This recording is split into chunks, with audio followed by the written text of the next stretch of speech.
to That's call so you crazy. You know, the anti-Semite. conflation of what's happened in Palestine to like the terror attacks. We don't want the terror attacks. We don't want the radical Islamists here. Like, no Me, kidding. We've been talking about that for decades and decades and decades. But to take something horrible that happens domestically and then go, hey, these people over here in this country, they don't deserve to live. It's a very sick thing. And you see people go, yeah, well, I don't support them. I don't like them. They should just go screw off. And it's like, well, they're human beings and we're yeah, Christian, right? Like we believe in exactly. God and everyone's made in the image of God. So you can't treat human beings like this. But you see like the rage baiting that goes on, and the old people, they're more than happy to just discount other human beings. It's sick. Yeah, I was talking to this about what with one of my staff. Yeah, yesterday or this morning, really early this morning, or maybe last night. And it was more about Israel Palestine, and it was like, hey, where do you stand on this? Because you don't really talk about it. You're just like you're just watching it happening. And I was thinking, you're right. I don't talk because people have picked a side. This is not a conversation where you pick a side. Mhm. This is babies being butchered on Right. both sides. We've seen October 7th, which is today, the anniversary of it. Um, Babies got butchered, and now babies are being butchered as well. So you don't pick a side who deserves your tears. All of them do, and none of them should face You, what you they got a have gone you got a through. situation It's where crazy. Gaza is basically, it's a place that's like 3 or 4 times bigger than Austin, and Austin's not a big place at all. You've Hmm. got a population of just around like under 2 million people, and half of them are around like under 18. So, regardless of the situation, the mass slaughter that goes on, those are our American weapons that are doing it. Those are our bombs doing it. And their own, like Bezalel Smotrich, the finance minister, Ben Gvir Netanyahu, they state this.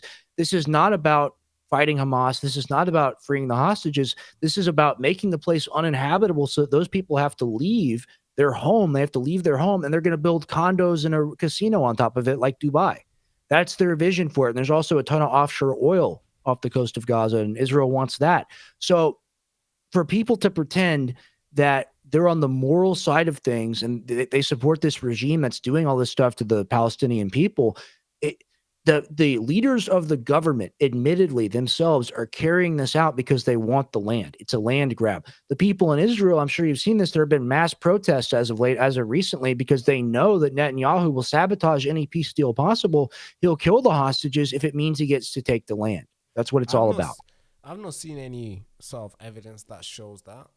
I'm not sure. What do you mean? So you're suggesting that they want to take the land? They want to like take Gaza and West Bank? Where are the Palestinians gonna go? Well, where are they gonna go? Like, They'll send cause them to Egypt. They'll send them to the US. They'll send them to Europe. Anywhere really where they can put them, they can make an argument. They've done it already. I mean, look at Afghanistan. Look how many Afghanis that the UK took in. It's the second biggest migrant population in y'all's country.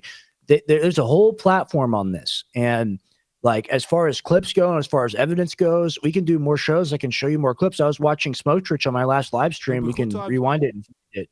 Yeah, What? it would be cool if. I mean, we can.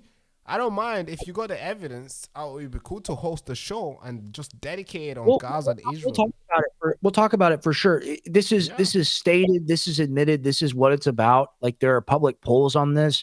I mean, almost half of Israeli Jewish citizens support the deportation and removal of Arab citizens of their own country. These are Arab Muslims that hold passports in Israel. So, like, you're dealing. Here's my problem. You've got the radical Muslims. You've got the people in the area that rule by Sharia law and all this stuff, and they're a theocracy. And Right. theocracy in the modern world is not okay. We need to have secular government, separation of church and state. Israel is also a theocracy. They Mm. also rule based off of religious law. Netanyahu's coalition was falling apart, and the ultra Orthodox Jews were like, hey, our religious text says, thou shalt not kill. We don't want to be recruited into the military. If you recruit us into the military to go fight in Gaza, we're going to break up your Knesset coalition and you're going to lose the ability to be prime minister. So he said, okay, you're exempt from service. That doesn't work that way here. If Christian, Muslim, Jew, you have to go serve if there's a draft. I'm not sure how it works in the UK, but it's the same thing. They have religious laws the same as any other country in that area. And I really just, the Middle East is bad. It's a bad spot. They've been fighting for thousands and thousands of years. My problem is it's American weapons and munitions that go into that area and they're used to carry out these atrocities. And that's what I don't support. Yeah, and of course it's bad when babies are killed. I mean, any baby getting killed, I don't. It's just that it's strange to see that there will be people picking side. It's just I just don't know. I don't believe it. I don't like what I'm seeing. So the fact that my team member asking me, hey, what's your opinion on this? What side are you on? I'm like, hey, there's no side to be on. Babies are dying on both sides.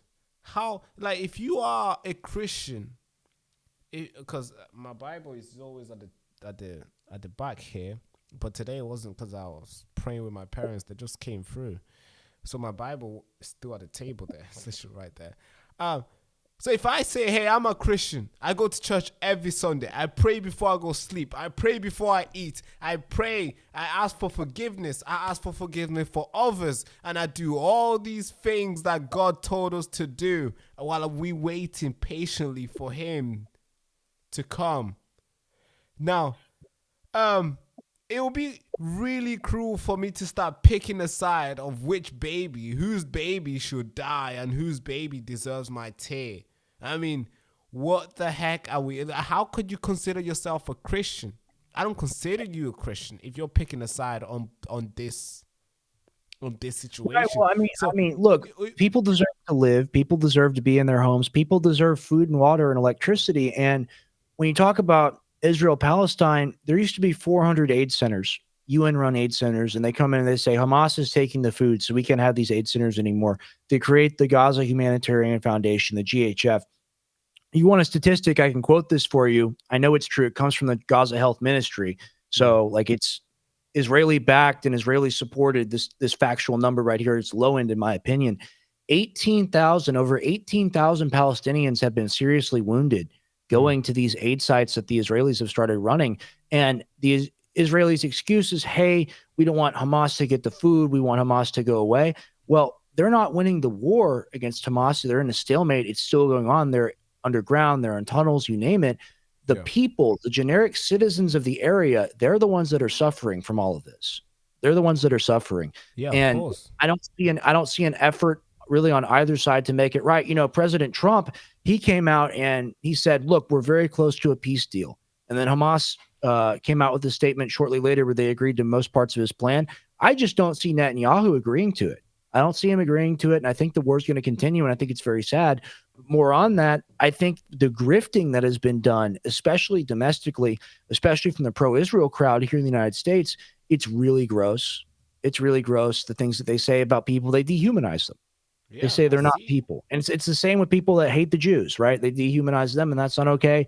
But one group of people is being actively killed right now every day, and it's being supported by people in our government.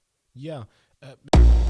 To every single one of you who has walked this road with us, not just the easy win, but the tough, heavy storm, I want to reach out my hand to you, sir, and say thank you so much. Thank you so much, missus, because you didn't just fund a platform. You didn't just support creator. You stood for something sacred, something real. The idea that truth should never be owned by the politicians, by the elites. So thank you so much. Because we're living in a world where headlines are shaped by propagandists. We're living in a world where narratives are created by a politician's agenda. So staying true and telling you the honest truth isn't just hard anymore. It's becoming radical. And we've never taken a penny from any corporation or political party, because we understand that journalism should never be funded by the elites, should never be funded by politicians. Journalists should only be accountable to the people they serve, not the people that they meant to question. But staying independent comes with a lot of cost. It means no more access, no access to fancy meetings, no access to big donors. So we're choosing integrity. We're choosing morals, and we're choosing to put stories in front. And trust me, that's a cost I'm willing to take.